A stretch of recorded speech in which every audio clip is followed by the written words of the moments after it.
1947 भारत आजाद होने वाला था, लेकिन इस आजादी के पीछे सिर्फ एक आंदोलन नहीं था। कुछ ऐसे सैनिक भी थे जिन्होंने ब्रिटिश साम्राज्य के खिलाफ हथियार उठाए थे। और आजादी से ठीक पहले दिल्ली के लाल किले के अंदर एक ऐसा मुकदमा चला जिसने पूरे ब्रिटिश भारत को हिला दिया। इस मुकदमे में सवाल सिर्फ 3 सैनिकों की किस्मत का नहीं था। सवाल था, आखिर भारत के प्रति वफादारी किसके लिए थी, ब्रिटिश साम्राज्य के लिए या भारत के लिए। 1945 कहानी की असली शुरुआत द्वितीय विश्व युद्ध खत्म हो चुका था। इंडियन नेशनल आर्मी यानी INA आजाद हिंद फौज के कई सैनिक ब्रिटिश सेना के कब्जे में आ चुके थे। ब्रिटिश सरकार उन्हें सैनिक नहीं बल्कि राजद्रोही मानती थी, क्योंकि उन्होंने ब्रिटिश सत्ता के खिलाफ लड़ाई लड़ी थी। अब ब्रिटिश सरकार ने फैसला किया, INA के चुनिंदा अधिकारियों पर सैन्य मुकदमा चलाया जाएगा, और इसके लिए चुना गया दिल्ली का लाल किला।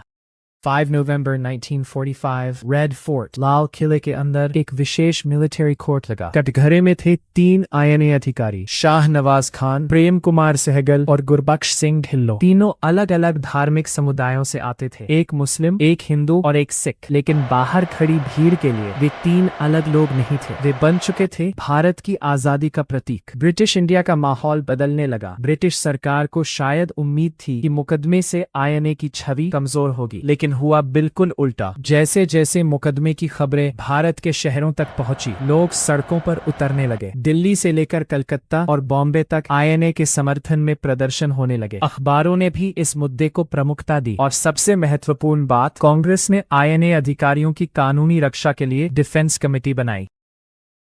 इसमें भारत के कई बड़े वकील शामिल हुए और बचाव पक्ष में भूला भाई देसाई जैसे प्रसिद्ध वकील सामने आए। यहाँ तक कि जवाहरलाल नेहरू भी डिफेंस टीम का हिस्सा बने। एक मुकदमा जो पूरे देश का आंदोलन बन गया। सड़कों पर नारे गूंजने लगे, लाल किले से आई आवाज। INA के समर्थन में प्रदर्शन बढ़ते गए। कलकत्ता में हालात इतने तनावपूर्ण हो गए कि प्रदर्शन हिंसक झड़पों में बदल गए और पुलिस कार्रवाई में लोग मारे गए। ब्रिटिश सरकार के लिए अब समस्या सिर्फ 3 कैदी नहीं थे, समस्या थी जनता का बदलता हुआ रवैया। मुकदमा खत्म हुआ। तीनों अधिकारियों को waging war against the king यानी ब्रिटिश सम्राट के खिलाफ युद्ध छेड़ने के आरोप में दोषी पाया गया। उन्हें आजीवन निर्वासन की सजा दी गई, लेकिन सजा लागू करना इतना आसान नहीं था। पूरे देश में गुस्सा था और ब्रिटिश भारतीय सेना के भीतर भी INA के प्रति सहानुभूति को लेकर ब्रिटिश नेतृत्व चिंतित था। आखिरकार कमांडर इन चीफ क्लॉड ऑकिनलेक ने उनकी सजा को कम्यूट कर दिया और तीनों रिहा कर दिए गए। 1947 2 साल बाद भारत आजाद था, लेकिन इतिहासकारों के बीच आज भी इस बात पर चर्चा होती है कि INA ट्रायल्स ने ब्रिटिश शासन के अंत को कितना तेज किया। एक बात साफ है, 1945-46 के इन मुकदमों ने भारत में ऐसी राजनीतिक और जन भावना पैदा की जिसने ब्रिटिश सत्ता को यह महसूस कराया कि भारत पर शासन करना अब पहले जैसा आसान नहीं रहा। और शायद यही इस कहानी का सबसे बड़ा रहस्य है। जिस मुकदमे का मकसद INA को कमजोर करना था, वही मुकदमा उनके नाम को पूरे भारत में और मजबूत कर गया। लाल किले के अंदर 3 सैनिकों पर मुकदमा चल रहा था, लेकिन बाहर मानो पूरा भारत कटघरे में खड़े ब्रिटिश राज का फैसला सुना रहा था। ये सिर्फ INA ट्रायल नहीं था, ये ब्रिटिश इंडिया के अंत की एक महत्वपूर्ण घंटी थी।